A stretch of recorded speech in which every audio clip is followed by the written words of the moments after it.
Nosso bate-papo com a Rosiane Delgado hoje, seja bem-vinda, Rosiane. Obrigada, Maia. Começa com uma pergunta. Você evita discussões desnecessárias? Assim, para cada um acho que vem uma resposta, né? É verdade. E essa pergunta traz hoje o nosso tema. Sim, esse tema ele é muito pertinente, porque também a gente está num momento de muito debate em função até das eleições, Bem né? isso, é. O que Mas passou também no momento do impeachment, passou, gerou muitas discussões. Isso mesmo. Por outro lado, o nosso enfoque é família, né? Sempre. Então, Mas está no seio da família, né? sim, não... Até dentro da família há discussão em relação a esse tema. Isso mesmo. Bom, dentro da questão de se a pessoa evita ou ela estimula a questão da discussão, é importante a gente pensar o seguinte, que ações, que atitudes, muitas vezes eu faço, ou momentos também que eu faço tempestade em copos d'água, em momento que às vezes eu me descontrolo por coisas pequenas dentro de casa, no momento que eu cobro demais o meu parceiro, os filhos, até dentro do ambiente de trabalho também. Eu quero que as pessoas façam daquilo que eu acho que da forma que eu acho que é o mais correto, o certo. Entro sempre em embate, né? Tem a predileção pelo embate. Isso, e vai gerando uma série de conflitos dentro das relações a partir de um modo de comunicação que não é o mais apropriado, que estimula muito a questão da discussão em si, do conflito, mas não por, na verdade, debates realmente sérios. A gente falou de política, mas a política, em alguns momentos, a gente vê que o objetivo, a proposta, na verdade, é trazer discussão sobre as propostas, né? E nesse âmbito que a gente traz de discussão, mais aquelas coisas realmente pequenas, que não vai levar a nada, de você ficar, na verdade, mais implicando com o outro do que ter um objetivo mais positivo e saudável. Remoendo, até coisinhas que já passaram. Isso. Mas essa característica, assim, a gente pode tratar isso como uma característica também, esse perfil de personalidade? Sim, assim, na verdade, uma forma de convívio, né, de relações em que normalmente o ambiente envolve, o ambiente interno, a gente pode dizer que a gestão emocional dela não está sendo bem feita. Então, a pessoa tem um conflito interno e aquilo fica explodindo para fora. E o explodir para fora acaba atingindo os outros, porque muitas vezes a pessoa ela não vê que o problema está dentro dela. Ou então ela vê muito pequeno, mas ela precisa de um outro para ela poder transferir a responsabilidade daquele mal-estar, daquela angústia, da frustração. Ou então aquela outra perspectiva que é muito mais comum é a dificuldade de lidar com a frustração.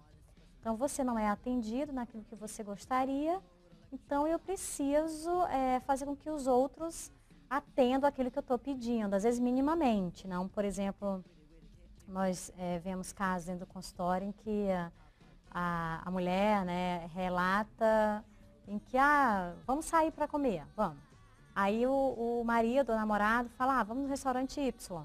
Não, eu quero no restaurante B, né? E aí a partir dali já começa uma discussão. Então você vê que é uma coisa que totalmente muito boba. desnecessária, muito boa para gerar. Como eu digo, para gastar colágeno e elastina, principalmente para a mulher, né? É verdade. Mas, Rosiane, é importante que a gente traga esse questionamento com uma ajuda a essas pessoas que têm essa necessidade. Uhum. E a terapia seria uma... é recomendável ou eu consigo tratar isso com aquelas famosas dicas que você consegue trazer aqui pra gente? Quando eu procuro a terapia para isso e quando eu não preciso, eu consigo aprender a recuar por minha conta? É importante a pessoa, se ela conseguir ter um mínimo de senso crítico, é muito importante para poder ajudar, né? Tipo aquela coisa a pessoa se dar conta, ter assim um bom senso mínimo, observar o resultado do que está acontecendo em volta dela a partir das ações que ela está fazendo.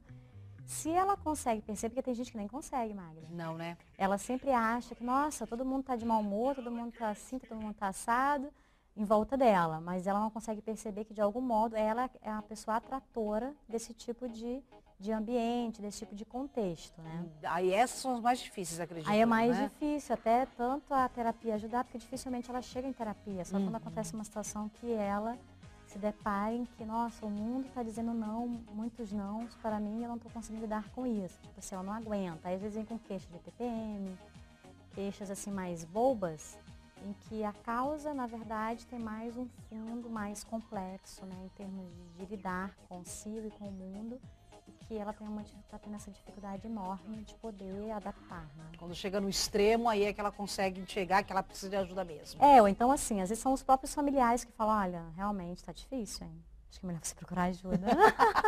E essa frase comum.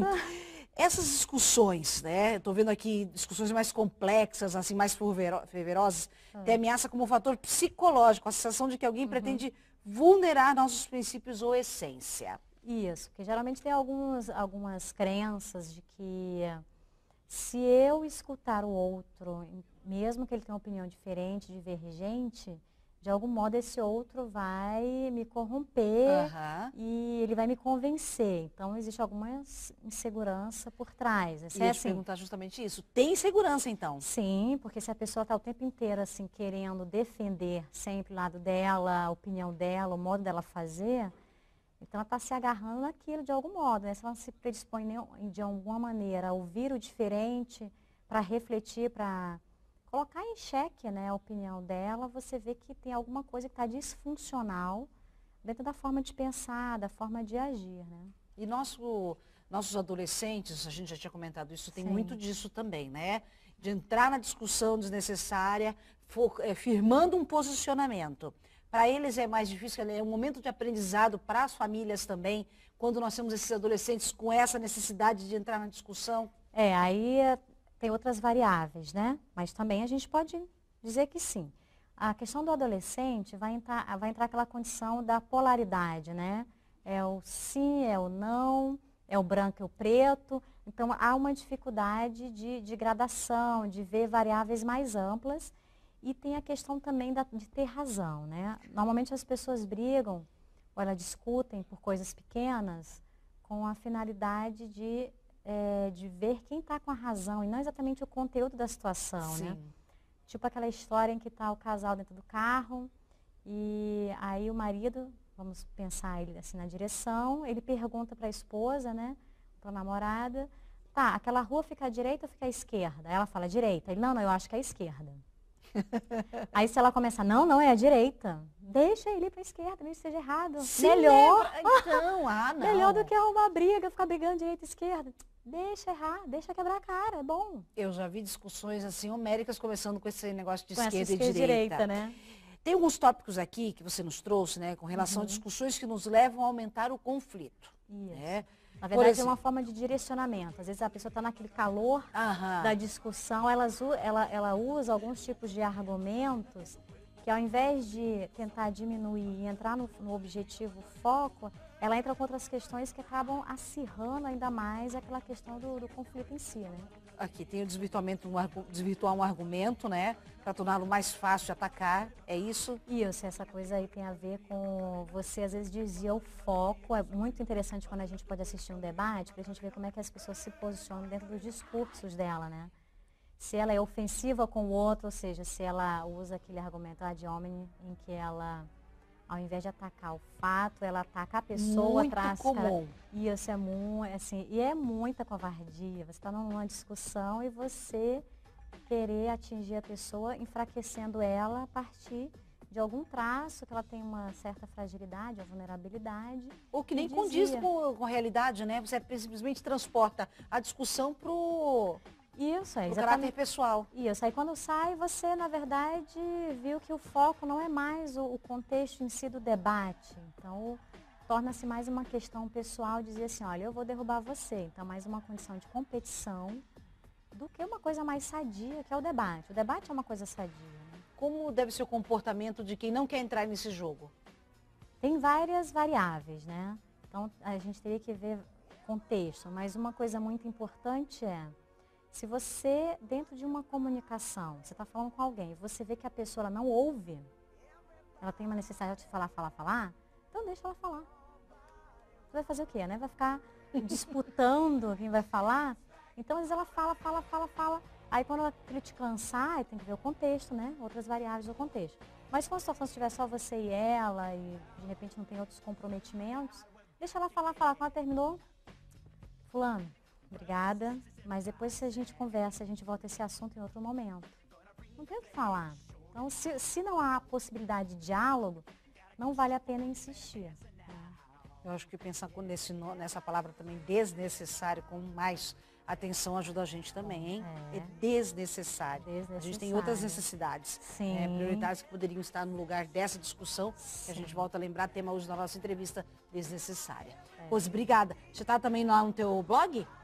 Vou colocar o artigo, ainda não, o artigo tem que publicar. Tá escrito. O pessoal em casa vai gostar muito. Tem uma página ali para você, no nosso, não só do nosso Facebook, mas também do blog da Rosiane Delgado, onde ela traz para você esses artigos que ela nos apresenta aqui e que ela também já escreveu em outras ocasiões sobre outros temas. A gente agradece mais uma vez a sua participação. Até o nosso próximo encontro. Obrigada, tá bom? Magra.